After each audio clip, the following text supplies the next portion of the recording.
देखिए students,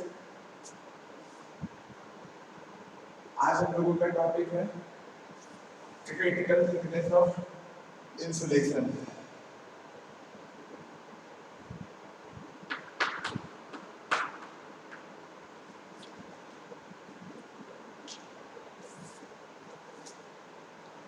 critical thickness of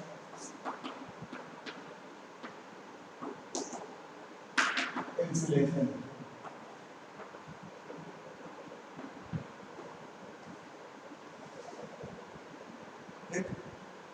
इसमें क्या है, इंसुलेशन तो हम समझ गए हैं, इंसुलेशन बताया जा चुका है, वैसे जानना चाहिए। तो इंसुलेशन क्या होता है? इंसुलेशन का मतलब ये होता है, insulation retards the flow of heat. कोई आपसे पूछे कि इंसुलेशन क्या होता है, ठीक? तो क्या है, insulation retards the flow of heat. Insulation क्या करता है, हीट के फ्लो को घटा देता है, हीट के फ्लो को घटा देता है, ठीक? अब क्या है, इंसुलेशन है, थिकनेस है, लेकिन उसके साथ वर्ड क्या है, क्रिटिकल। ठीक? इसका मतलब ये होता है द थिकनेस, क्रिटिकल थिकनेस। इस पे आप डेफिनेशन इसका लिखना चाहिए। तो ये होगा the thickness up to which heat flow increases and after which heat flow decreases is termed as critical thickness.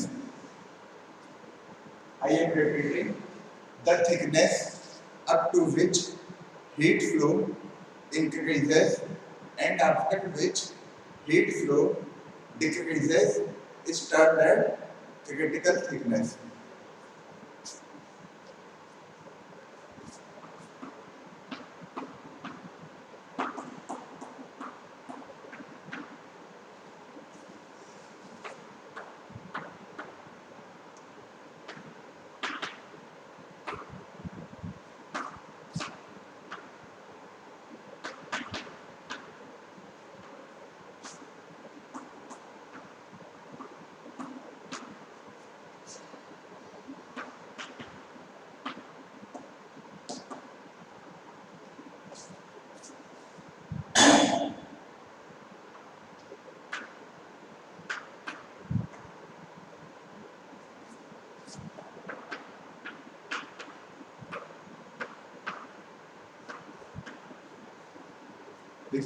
The thickness up to which heat flow increases and after which heat flow decreases, and after which the thickness up to which heat flow increases and after which heat flow decreases is termed as critical thickness. उसको क्या कहा जाता है, critical thickness. वह thickness, वह मोटाई जहां तक कि हीट फ्लो क्या होगा, बढ़ेगा और उसके बाद हीट फ्लो क्या होने लगेगा, घटने लगेगा, उसी को कहते हैं क्रिटिकल थिकनेस।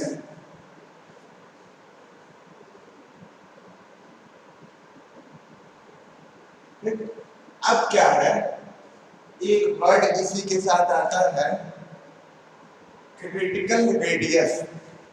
क्या आता है, critical radius.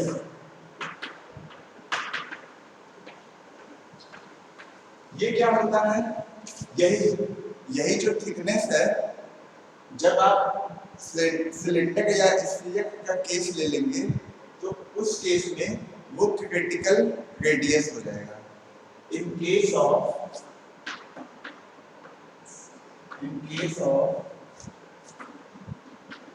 Cylinder and sphere, in case of cylinder and sphere, it is theoretical radius.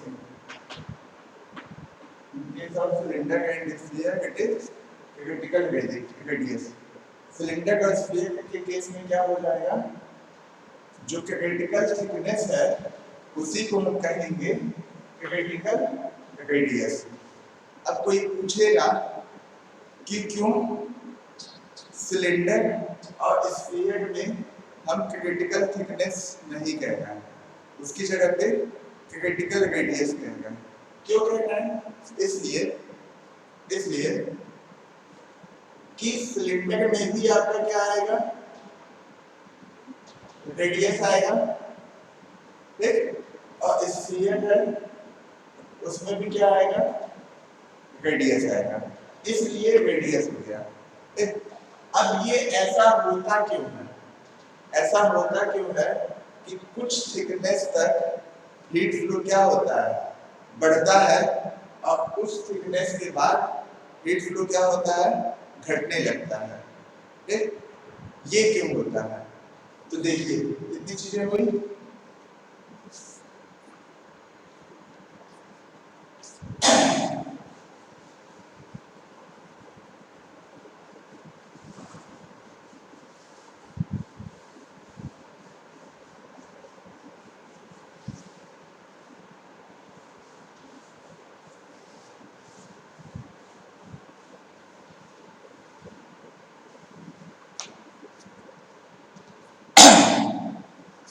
होता क्यों? होता इसलिए इंसुलेशन जो होता है, insulation always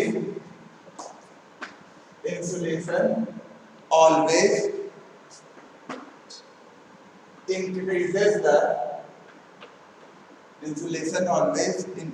the thermal conduction resistance. Insulation always increases the thermal conductive resistance.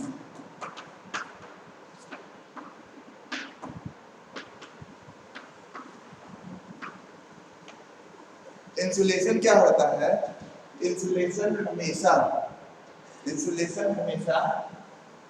बढ़ाता है किसको? थर्मल कंडक्टिव रेजिस्टेंस को, जिसको कि हम इससे डिनोट करते हैं capital R suffix TH COND conduction. ठीक, इंसुलेशन हमेशा क्या होगा? थर्मल कंडक्टिव रेजिस्टेंस को क्या करेगा? बढ़ाएगा। But in case if there is heat transfer, but in case if there is heat transfer by both conduction and convection, क्या है? Insulation always increases the thermal conductive resistance, but in case if there is heat transfer को आप flow भी कह सकते हैं, flow by both conduction and convection, जब दोनों से होगा तब क्या होगा? But in case if there is heat flow by both conduction and convection, then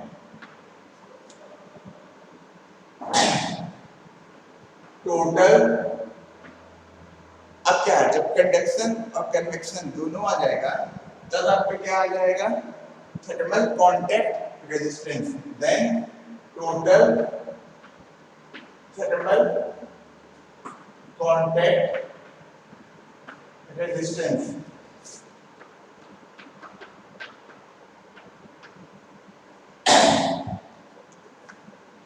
Then total thermal contact resistance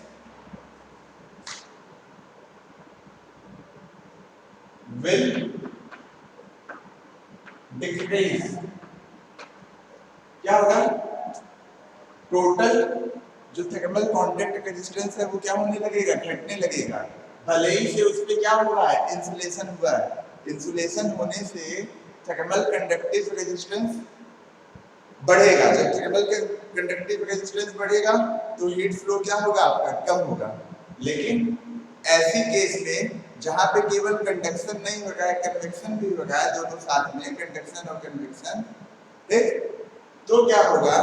जब कंडक्शन और कन्वेक्शन दोनों साथ में होगा तब आप क्या लेंगे? एक थर्मल कंडक्टिव रेजिस्टेंस हो जाएगा और एक थर्मल कन्वेक्टिव रेजिस्टेंस हो जाएगा। तो इंसुलेशन की वजह से थर्मल कंडक्टिव रेजिस्टेंस तो बढ़ेगा, बट कुछ केस में थर्मल कन्वेक्टिव रेजिस्टेंस क्या होगा? घटेगा।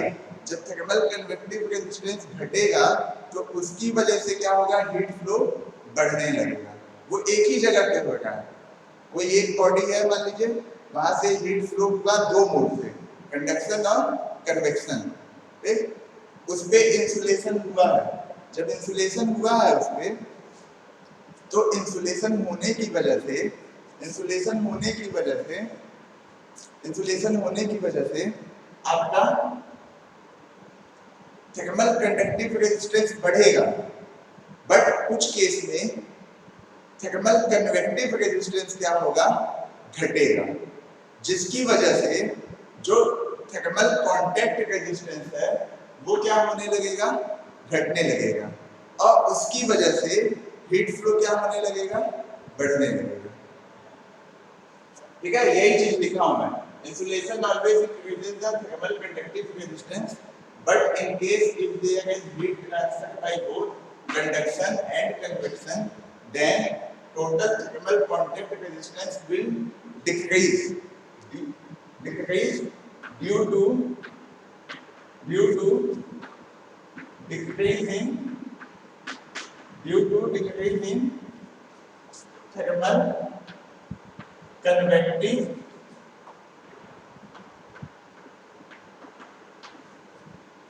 resistance.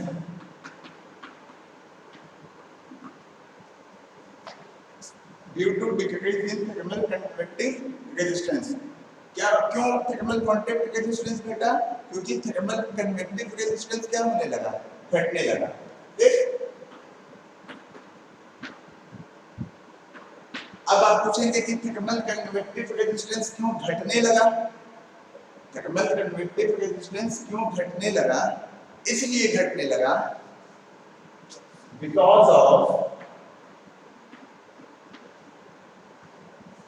because of increasing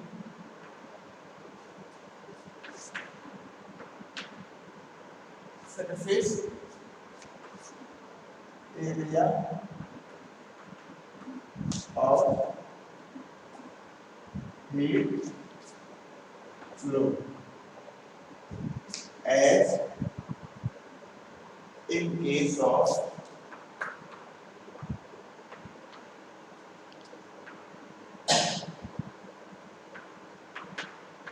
cylinder and sphere। आई बात समझ में? अब देखिए ये कंप्लीट हो गया। टॉपिक क्या था अपना? Critical thickness of insulation. The thickness up to which heat flow increases and after which heat flow decreases is termed as critical thickness. In case of cylinder and sphere, it is critical radius. Insulation always increases the thermal conductive resistance. Insulation हमेशा क्या होगा? thermal conductive resistance को क्या करेगा? बढ़ा देगा। But in case if there is heat transfer by both conduction and convection, किसी case में हीट जो फ्लो हो रहा है वो कंडक्शन और कन्वेक्शन दोनों से हो रहा है, तब क्या होगा, जो टोटल थर्मल कॉन्टैक्ट रेजिस्टेंस है वो क्या होगा, घटेगा। ये थर्मल कॉन्टैक्ट रेजिस्टेंस क्यों घटेगा, क्योंकि आपका थर्मल कन्वेक्टिव रेजिस्टेंस क्या हुआ है, घट गया है। थर्मल कन्वेक्टिव रेजिस्टेंस क्यों घट गया है, क्योंकि जो सरफेस एरिया है जहां से हीट फ्लो हो रहा है वो क्या हो गया है, बढ़ गया है। वो क्या हो गया है, बढ़ गया है। इसलिए आपका हीट फ्लो क्या हो जाएगा, बढ़ जाएगा। किस केस में, in case of cylinder and sphere. Cylinder और स्फीयर में जब आप दोनों मोड से हीट ट्रांसफर होगा,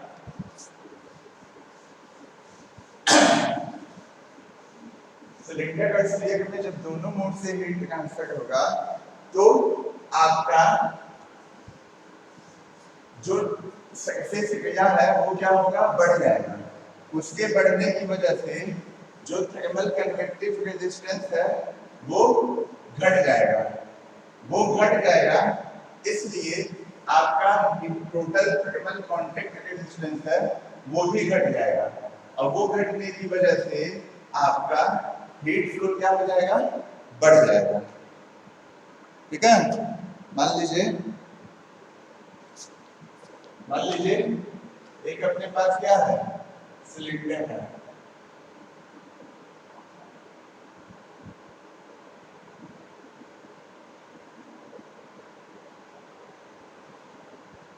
एक क्या है, सिलेंडर है, इसका क्या है, रेडियस है। ये क्या है, सिलेंडर है। इसमें दो मोड से हीट ट्रांसफर हो रहा है आपका। इसमें दो मोड से हीट ट्रांसफर हो रहा है। वो दो मोड क्या है, कंडक्शन है एंड कन्वेक्शन है। अब दो मोड से हीट ट्रांसफर हो रहा है, इस पे क्या किया गया है, इंसुलेशन किया गया है। इस पे क्या किया गया है, इंसुलेशन किया गया है। इंसुलेशन क्यों किया गया है, ताकि हीट फ्लो को घटाया जा सके, हीट फ्लो ना हो। ठीक, अब इंसुलेशन किया गया है ताकि हीट फ्लो को घटाया जा सके। ठीक, अब क्या होगा, इंसुलेशन की वजह से आपका थर्मल कंडक्टिव रेजिस्टेंस जो है वो क्या होगा, बढ़ेगा।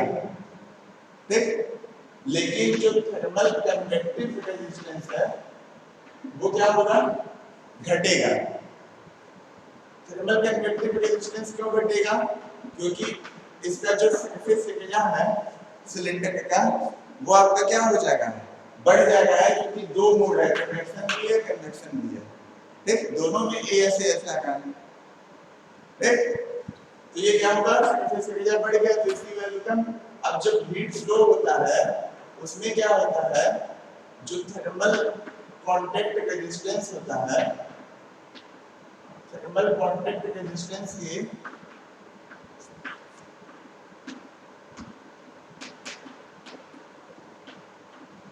जो हीट फ्लो होता है वो थर्मल कॉन्टैक्ट रेजिस्टेंस के इनवर्सली प्रोपोर्शनल होता है। मतलब कि ये जब बढ़ेगा तो ये क्या होगा, घटेगा। ये जब घटेगा तो ये क्या होगा, बढ़ेगा। तो कन्वेक्टिव रेजिस्टेंस घटा दिया टोटल थर्मल कॉन्टैक्ट रेजिस्टेंस को। इस वजह से जो हीट फ्लो आपका होगा वो क्या हो जाएगा, बढ़ जाएगा। और यही सेम चीज आपका किस केस में होगा, स्फीयर में। इसमें होगा स्फीयर में। होना क्या चाहिए आपका, दोनों मोड से हीट फ्लो होना चाहिए। दोनों मोड क्या है, कंडक्शन प्लस कन्वेक्शन। दोनों मोड क्या है, कंडक्शन प्लस कन्वेक्शन। ठीक है, तो ये हो गया आपका, इस वजह से हीट फ्लो बढ़ता है इंसुलेशन होने के बावजूद। अब देखिए क्या है, आप जानते हैं कि क्रिटिकल थिकनेस क्या होता है, the thickness up to which heat flow increases and after which heat flow decreases is termed as critical thickness. In case of cylinder and sphere, it is critical radius. अब देखिए cylinder के लिए जो critical radius होता है वो क्या होता है, k बाई एच नॉट, जहां पे k क्या है आपकी थर्मल कंडक्टिविटी और एच नॉट क्या है, कन्वेक्टिव हीट ट्रांसफर कोएफिशिएंट।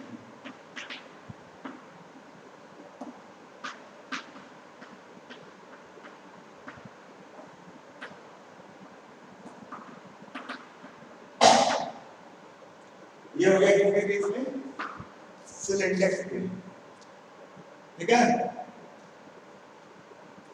क्या होगा, critical radius k by H not.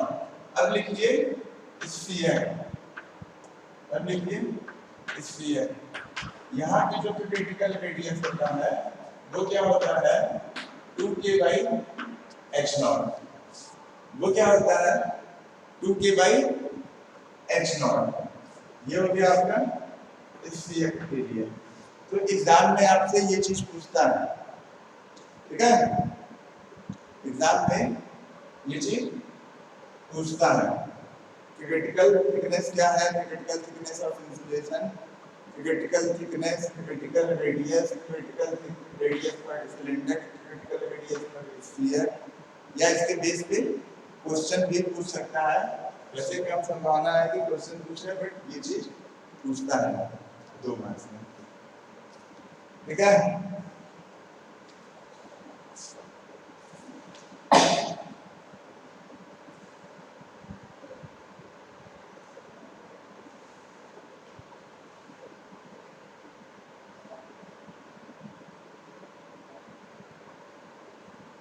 अब एक क्वेश्चन लगाते हैं हम, एक क्वेश्चन लगाते हैं इसी के बेस पे, ताकि आपका जो कॉन्सेप्ट है वो एकदम क्लियर हो जाए।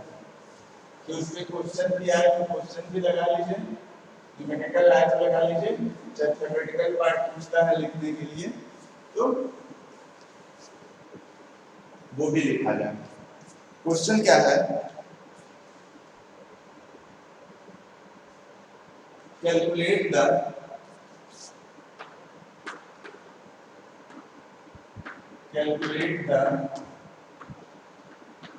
critical radius of insulation, calculate the critical radius of insulation for asbestos। Asbestos का नाम आपने सुने होंगे, एक टाइप का प्लास्टिक होता है, ठीक, और इसकी कंडक्टिविटी क्या होती है, कम होती है, ठीक। तो देखिए क्या क्या पूछा है, क्या दिया है।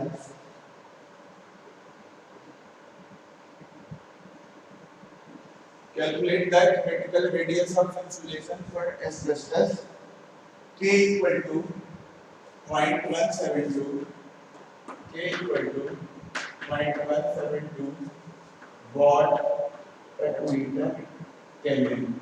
इसमें क्या पूछा है आपको, क्रिटिकल रेडियस पूछा है एस्बेस्टस के, K दिया हुआ है 0.172 watt per meter Kelvin, surrounding a pipe and exposed to room air। आगे लिखिए, surrounding a pipe and exposed to room air।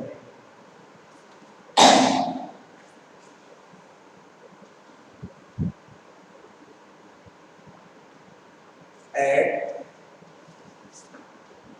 300 of Kelvin with H equal to 2.8 watt per meter Kelvin.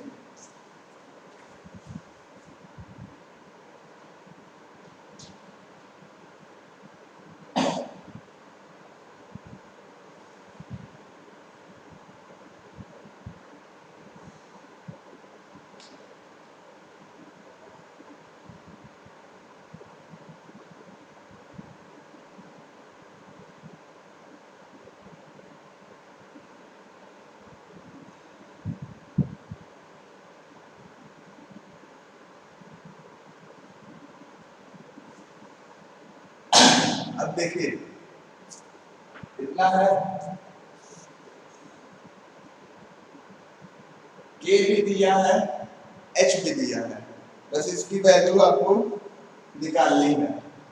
ठीक है, question में क्या पूछा है, calculate the critical radius of insulation for asbestos. किसके लिए निकालना है क्रिटिकल रेडियस आपको? एस्बेस्टस के लिए। ठीक, उसकी कंडक्टिविटी क्या दी हुई है एस्बेस्टस की? 0.172 watt per meter Kelvin surrounding the pipe and exposed to room air। मतलब क्या है, एस्बेस्टस जो है वो पाइप के सराउंडिंग में है और उसके बाद उसके अगल बगल क्या है, हवा है, जैसे किसी कमरे में हवा होता है। तो देखिए कुछ ऐसे होगा, मान लीजिए ये क्या हो गया आपका पाइप, ये हो गया पाइप, इस पे क्या हुआ है, इस पे क्या हुआ है, इंसुलेशन हुआ है।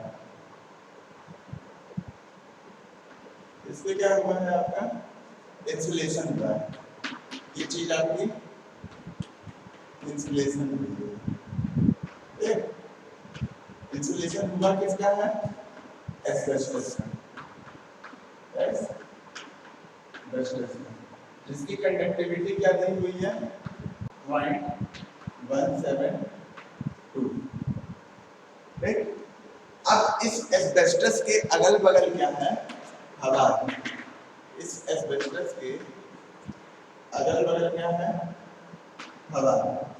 ठीक, उस हवा का जो टेम्परेचर है वो 300 केल्विन है और H की वैल्यू क्या दी हुई है, यहाँ पे क्या है, उसकी हवा है और उसकी H की वैल्यू दी हुई है, क्या दी हुई है, 2.8।